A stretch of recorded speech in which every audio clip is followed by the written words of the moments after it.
to be prayed up, fast up, and strong. Yes. But if you don't, that enemy gonna get you, honey. He's gonna take you out. That's right. He's doing what he ought to do to destroy you. Yes. He already know he's a trickster. He's been doing it so long. He know how to get to you. Guess what? You already told him your weaknesses. He gonna bring them to you. He gonna bring them back to back. How do you know the devil use bombardments? He attacks your mind. That's why you got to renew your mind. Jesus said in Romans 12, in 12:1, he said, I beseech you therefore, brethren, by the mercies of God, that you, come on. I beseech you therefore, brethren, by the mercy of God. Come on. But you got to renew your mind every day. Yes. Hallelujah. And you got to be holy. Yes. Amen. You got to not be conformed to this world. See, God is a merciful God. God beseech you by the mercy of God, but he wants you to be what? Holy. And this is right in the eyes of God. Amen. Yes. And it's not too much for God to ask, which is what your reasonable servant. Amen. Give God some glory. It is only reasonable, love you sister, come on in, for God, amen, to ask you, praise God, to renew your mind and to live holy. It's not a hard thing. It shouldn't be a hard thing for you to present your bodies to him, a living sacrifice. Guess what? God wants you to give it your bodies to him. That's right. God don't want you to just come in and sit in the pews and go through one of these messages that cut you up.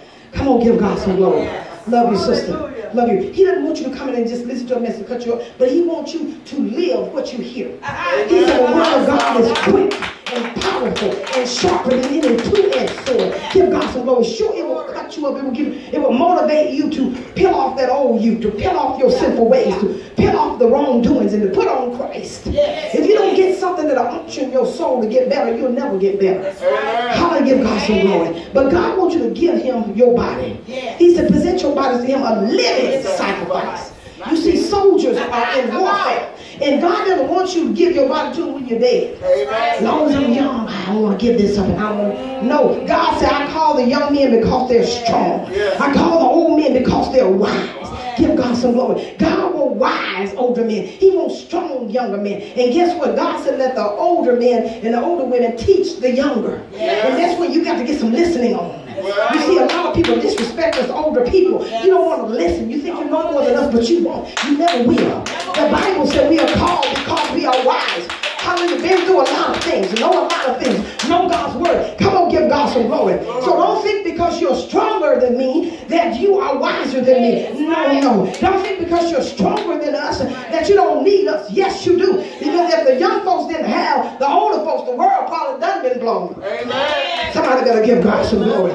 Amen. A lot of things, a lot of young people, if you listen to the older people about gang banging and drug selling and womanizing, amen, and all these things that they're doing, gangster living. If you listen to us, a lot of your children wouldn't be buried at 16, 15, amen. 14, 29. They just buried a young, amen, daughter's, cousin, I believe it was, my daughter's cousin, amen, just buried a 29-year-old, amen, but they showed a picture of him with a gun hanging in his pocket.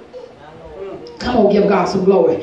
Amen. You cannot die any better than you live. And it's like Peter, God said, Peter, he said, when Peter took the soldier's ear off, I'm touching in that. Amen. He took the soldier's ear off him. Peter wanted to fight.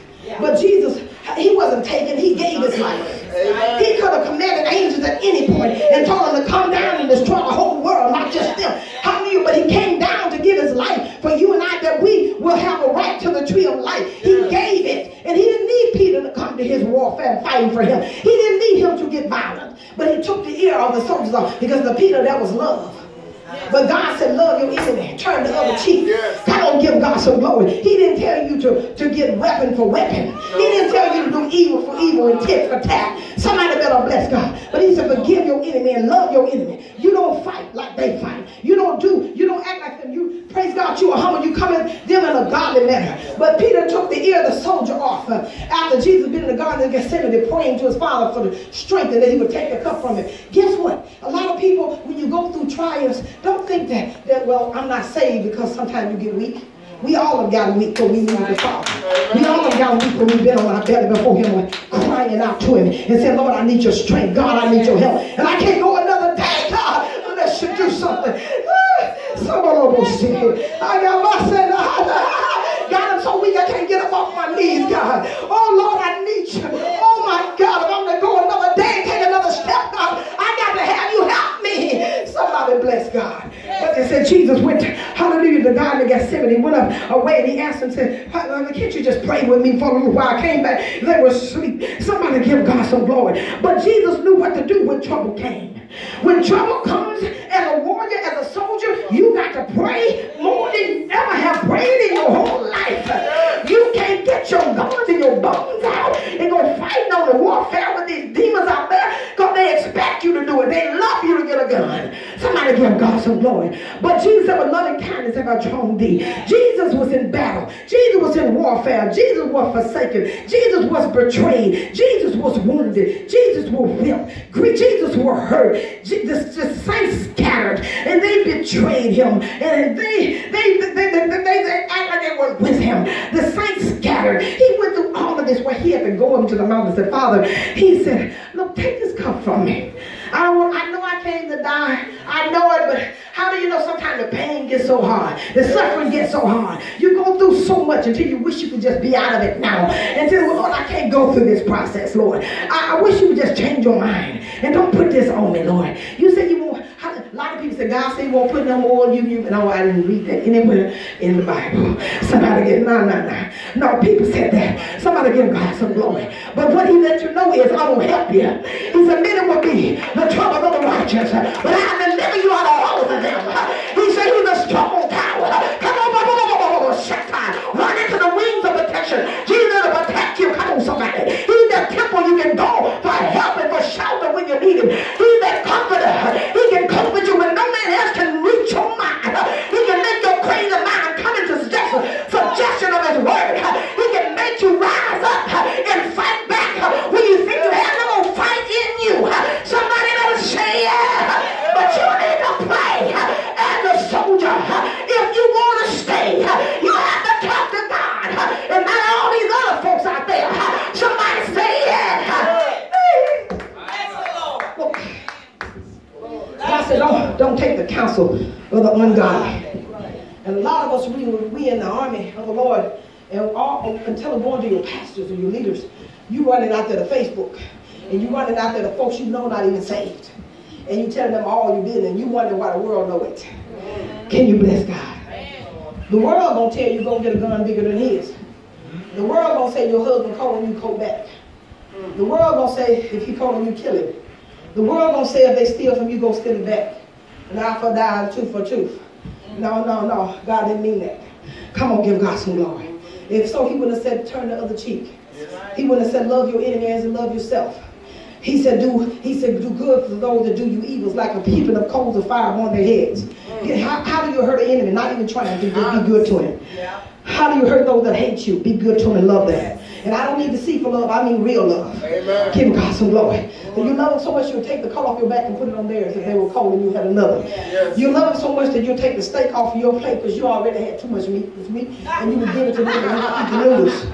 Come on, bless God. You would love them so much until you contribute to them getting shelter out of the cold. Yes. You love them so much until you contribute to Randy Sam to the nursing home and all of those that need you help when you can. You love them so much you'll be faithful to every good work. Give God some glory. Yes, we are in warfare. Yes, you will have to cry. Yes, you will have to fight. Yes, you're going to have to find your garden of Gethsemane where you can go to the Father by yourself in your closet, shut the door, and talk to him. Jesus said, fast and pray. He said, pray the Lord in secret, and I'll reward you openly. When you have gone in your closet and fasting and praying, this is the water right here. I love to do water fast. Give God some glory. Nothing but water. Dad and I would do it every week. Nothing but water.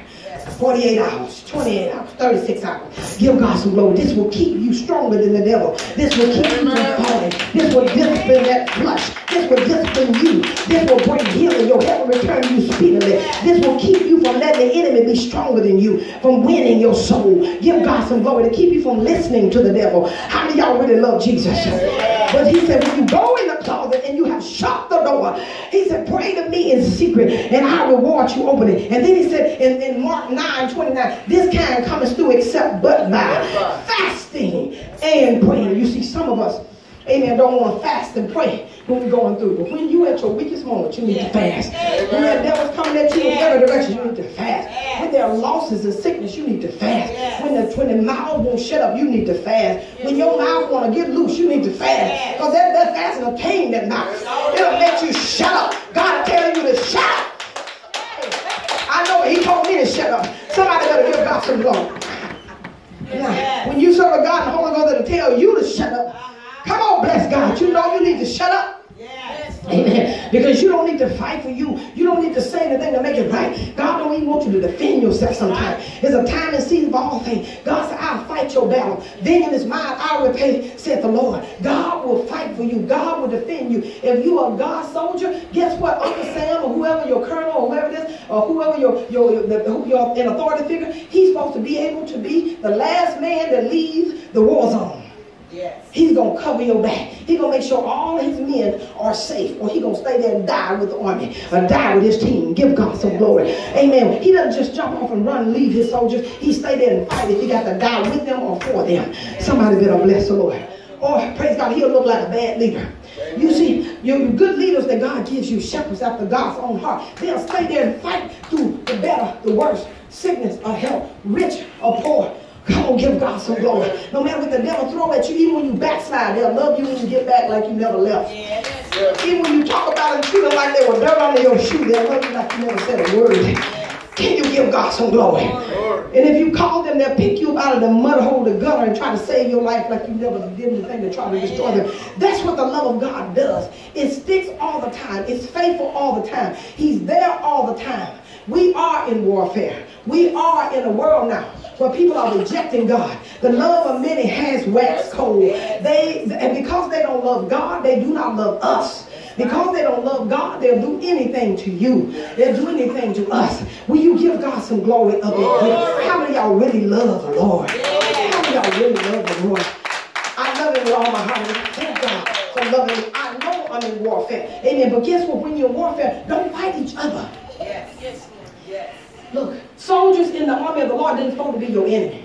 Amen. If they are, they're hypocrites. Yes. Can you bless God? And there are hypocrites in the church. Yes. We got the wheat and the tare. The tare are the hypocrites.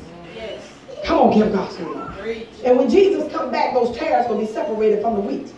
And only the wheat going to heaven on that cloud. Yes. Hey. When the rapture comes, he's going to take the wheat. He's going to send his angels to divide and separate the wheat from the tare. We're going to be with God. But guess what? All of those that sit here and heard the same word didn't live right. Going to be right here in this church and every other church and every other place in the world for 7.5 years to be tortured. Yes. And there's one beast coming on the earth I don't want to see. Amen. And that's that local that in Revelation 9. My mama scared me into loving the Lord with that one scripture. I don't want anything to do with that Lord. They're going to sting me for 5 months. Nah. And I'm going to desire to die, and death going to flee from me. That one plague, all it took to get me saved. Give God.